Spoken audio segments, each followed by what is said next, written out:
crispy.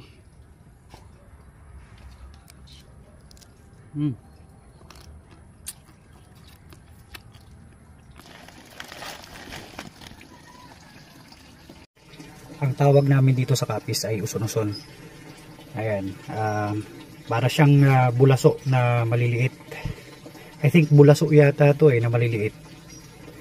So lumalabas ito kapag merong malaking baha. Kakatapos nga lang ngayon nung pananalasa ni Bagyong Opong dito sa Capiz. So bumaha kasi yung Capiz, especially sa mga coastal areas, sa mga rivers na may brackish water, kaya na wash out ito sa kanilang bahay at naglabasan.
Ganun pagkain nito.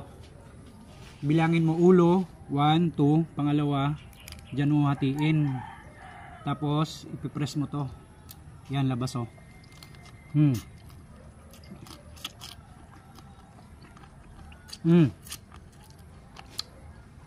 Kasi ito naman, ipipress mo sa puwitan. May hulihan yan oh. Lumalabas na yung laman niya. Konti lang pero sobrang mananam nito.